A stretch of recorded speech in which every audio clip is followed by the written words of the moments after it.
Sri Konda Visveshwar Reddy. Thank you, sir. Thank you for the opportunity. Sir, the amendment proposed brings about comprehensive changes in the Benami Transaction Prohibition Act 1988, sir. Essentially, I think it expands the definition of Benami transactions, establishes an adjudicating authority and the appellate tribunal. It also increases the penalty for those indulging in Benami transactions, sir. So effectively, it casts a larger net, it creates appellate authority, and has a bigger sword hanging on the heads of those indulging in Benami transactions, sir. Sir, we welcome this step, sir, and on behalf of the TRS, Telangana Rashtra Samiti, we support this bill. But however, sir, I think this is one subject me and my fellow MPs from TRS party can proudly say we are not experts in this subject. Last evening, when we are discussing this subject, we are trying to find out what is the English equivalent of this Benami transaction. We couldn't find an English equivalent. So we concluded maybe this is something unique and prevalent more in India than any other country, sir. I was wondering why the Benami transactions are so prevalent, sir. I think it's obvious. One is to hide wealth earned from undisclosed sources, to circumvent certain laws, sir, sealing laws, land sealing laws. I have exhausted my sealing, so I'll buy on a Benami name.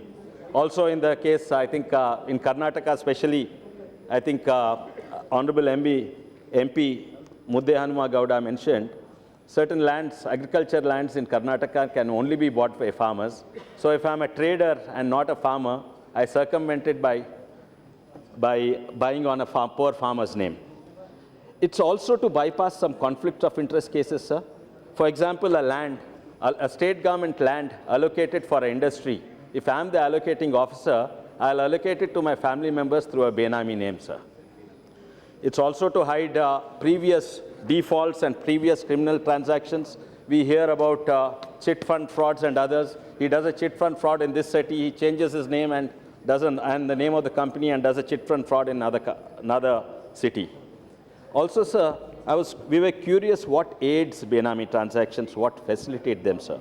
It's, of course, I think Ravindra Babu Garu had mentioned this, the Honorable MP from Andhra Pradesh. It is, of course, it's not just Benami, it's facilitated by something. And, of course, it is black money, it is Hawala, and yes, certain loopholes in the Stamps and Registration Act, sir, wherein we can actually buy an expensive property without actually paying the consideration. I can just write a check, and the buyer will write a check, and the seller will take the check, and it will be in the sale deed, but the check will never be encashed. It won't be submitted, never be encashed. Also, the big difference between the actual value and the government official prices, sir. But most importantly, I think some of the ID standards, it's very good. Like for persons, we do have an Aadhaar card, that's good. But how do we identify properties, sir? So we don't have good identification and valuation of properties and entities. Not only they are bought by individuals, they are bought by Benami companies. So I think these are very, very essential, sir. So by this act alone, however well it is implemented, I don't think we can eliminate Benami transactions, sir.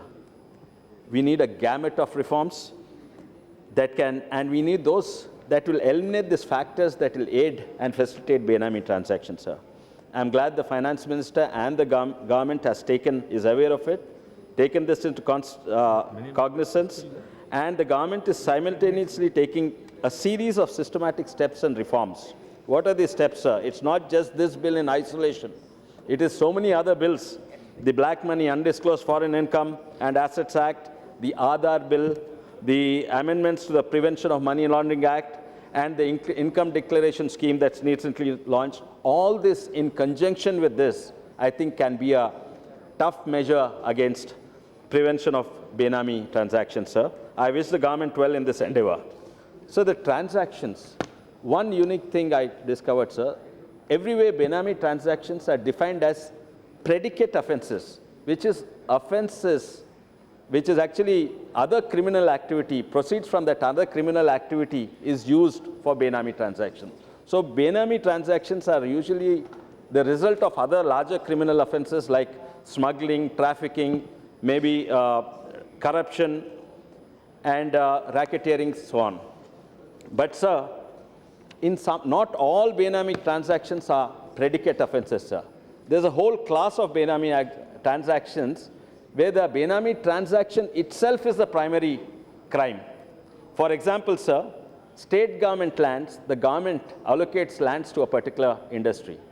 And the allocating authority gives it to his own family through a Benami name. So, Benami transactions is used to hide black money. In this case, it is used to create illegal wealth, sir. So, we have to distinguish these Benami transactions as predicate offenses, Benami transactions as primary crimes. So, this also brings us to yet another very important issue, sir. I think Standing Committee also mentioned this.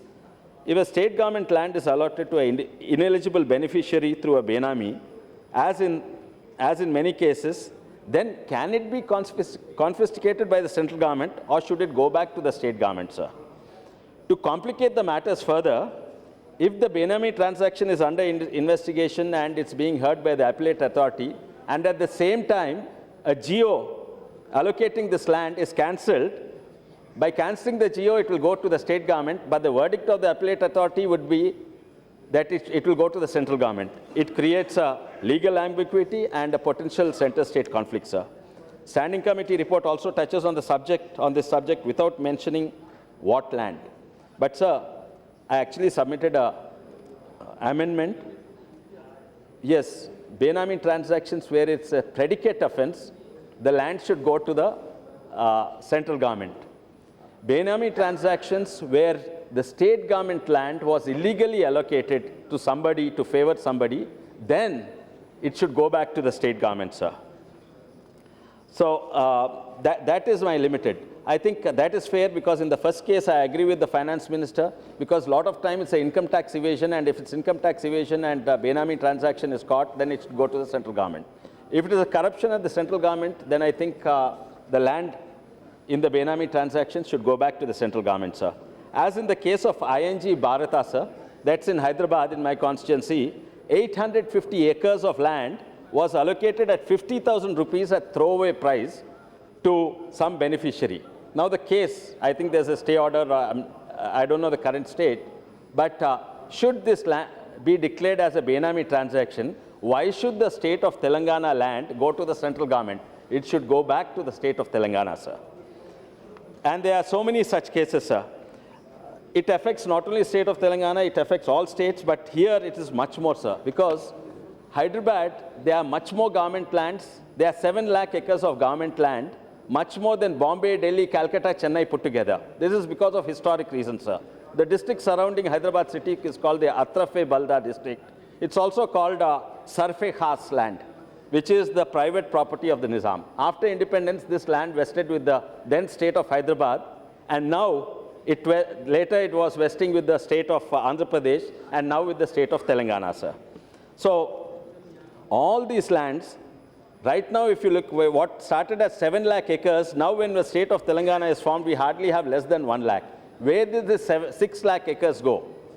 We believe it is through Benami transactions and wrongly allocation by previous governments to ineligible people, and this land, if it's declared Benami lands, it should come back, sir. And I think this is one of the reasons, sir. There's another. We are having a protest by the lawyers for a separate high court, and we are having and I think they are attributing this reason why Andhra government does not want a separate high court, sir. Because which government will want the high court in the neighboring state?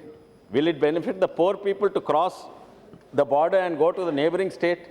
Everybody would want the high court in the same state. This is one of the reasons that Andhra government probably does not want. It's only the few rich people want the high court in Andhra Pradesh to protect their lands in illegal and Benami lands, sir. The government needs to look into this. One more area which is very susceptible to Benami transactions is repatriate land, sir. Directors of and another area is director of infrastructure companies, sir, and directors of steel plants. The real owners are somebody The director is his cook and his driver, sir.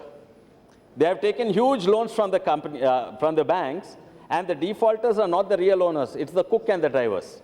So I think this is one more area we need to, and some of these are not predicate crimes, sir.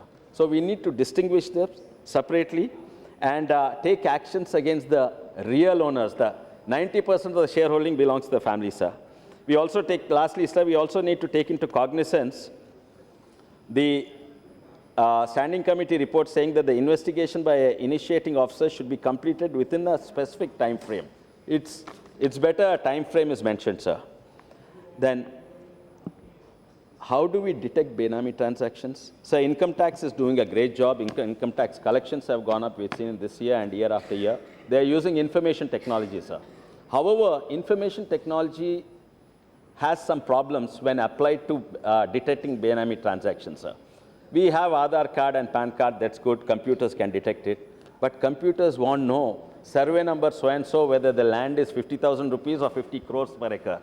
So land identification, land valuation, location codes, many countries have location codes, our country does not have. So standardization of information relating to land needs to be done, other than many members mentioned digitization of land records. Sir, thank you, sir. Thank you for the opportunity. I gave an amendment. I would request the minister to consider it. Thank you, sir.